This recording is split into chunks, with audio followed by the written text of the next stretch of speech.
தான். நான் காமெடி பண்றதுக்கு என் மேல கேஸ் போட்டுக்கிட்டு இருக்கானுங்க. 41 பேர் கொண்டவனா ஜாலியா இருக்கான். பட் எனிவே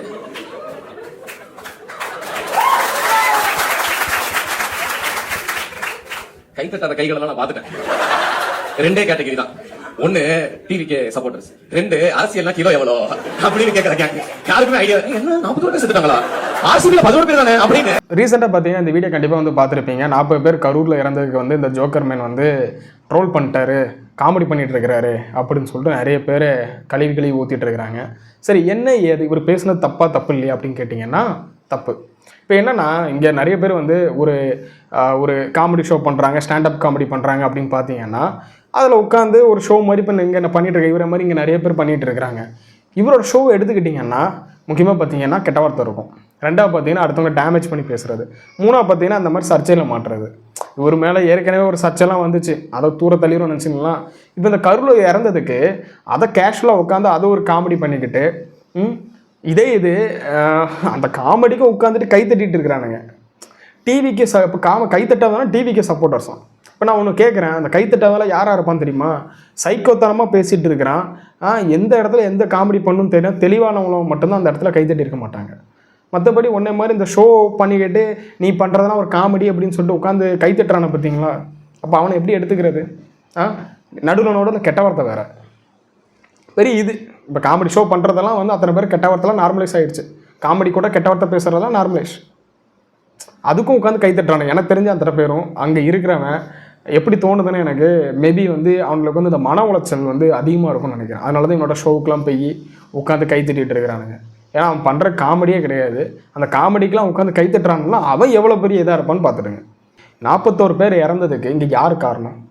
அங்கே இருந்த மக்கள் தானா? இல்லைன்னா அந்த 41 பேர் தானா? இல்லை விஜய் அவர்களா? இல்லை தமிழ்நாடு காவல்துறை? இல்லைன்னா முன்னாள் முதலமைச்சர் MK ஸ்டாலின் அவர்கள்? யாரை எடுத்துக்கணும் சொல்லுங்கள்? யாருன்னு இன்ன வரைக்கும் தெரில. விசாரணை போயிட்டுருக்குது. அவர் மேலே எஃப்ஐஆர் போடல, இவர் மேலே எஃப்ஐஆர் போடலன்னு சொல்லிட்டு உட்காந்து பேசிகிட்டு இருக்கிறாங்க. சரி, ரைட்டு, ஓகே, உங்கள் பாயிண்ட்டுக்கே வரும். 41 பேர் இறந்தது தான் வீட்லேயோ இல்லைனா வந்து உங்கள் உறவினர் வீட்லேயோ இல்லைனா யாராவது நம்ம நெருங்கியவங்களோ அப்படி இறந்தா இதில் உட்காந்து ஒரு காமெடி ஷோவில் போய் நம்ம உட்காந்து இப்படி பேசுவோமா? என்னோட கொஸ்டின் அது மட்டும்தான். இந்த 41 பேர் இறந்துருக்காங்கல்ல, இங்கே தமிழ்நாட்டில் அந்த 41 பேர் இறக்கும் போச்சுல அத்தனை பேரும் இங்கே அவங்க உறவினரை தான் நினச்சிட்டு இருக்காங்க. அவங்க அப்படி நினைக்கிறவங்க யாரும் உட்காந்து காமெடி பண்ணிகிட்டு இருக்கிற மாட்டாங்க. அந்த மாதிரி காமெடி சொல்லி உன்னோட சுயநலப்பத்துக்காகவும் சுயமாக சம்பாதிக்கிறதுக்காகவும் இந்த மாதிரி இருந்துக்கிட்டு ஒரு நீங்கள் பண்ணுற ஷோவில் 41 பேரை வச்சு நீங்கள் காமெடி பண்ணிகிட்டு இருக்க மாட்டீங்க. அப்போ நமக்கு நடந்துச்சு அப்படின்னு நினச்சா மட்டும்தான் எங்கே காமெடி ஷோவாக அது வராது.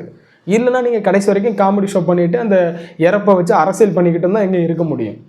ஏற்கனவே கரூர் விஷயம்னு சொல்லிட்டு அதை வச்சு அரசியல் தான் நிறையா நடந்துச்சு. அந்த 41 பேருக்கு இப்படி தான் போகுது. இப்போ எல்லா இடத்துலையும் நீங்கள் பாருங்களா, நீங்கள் ஆர்சிபிக்கும் இதுக்கும் கம்பேர் பண்ணிகிட்டு இருக்கிறீங்க. எங்கள் ஆர்சிபி கப்பு ஜெயிச்சாங்க, அங்கே ஒரு 12 பேர் செத்து போயிட்டாங்க. சென்னையில் ஏர் ஷோ போச்சு, அதுக்கு யாருமே அதை பற்றி யாரும் பேச மாட்டேங்கிறாங்க.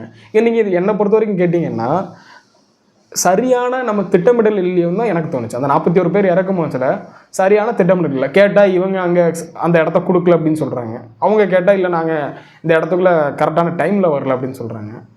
யார் மேலே தப்புன்னு கடைசி வரைக்கும் தெரில. நேஷனலில் 41 உயிர் போயிடுச்சு. தமிழ்நாடு அந்த டைமில் துக்கத்தில் தான் இருந்துச்சு.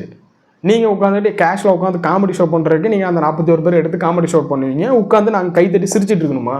அல்ல அந்த கோமாளியை உட்காந்து கைத்தட்டி சிரிக்கிற மாதிரி நானும் அவங்க கூட சேர்ந்து உட்காந்து கைத்தட்டி சூப்பர் ப்ரோ நல்லா பேசுப்போ இன்னும் சத்தம் எவன் கிடச்சாலும் அத்தனை பேர் உட்காந்து பேசுன்னு சொல்லிட்டு கைத்தட்டுவோமா? நல்ல ஆட்கள் நீங்கள்லாம் உட்காந்து கைத்தட்டுறான். அவன்கிட்ட உட்காந்து கேட்கணும், ஏன்னா 41 பேர் இறந்ததை வச்சு நீ அரசியல் பண்ணிட்டு இருக்கு, காமெடி ஷோ பண்ணிட்டு இருக்கிறியே, இதெல்லாம் நியாயமானு உட்காந்து நீங்கள் கேட்கணும்.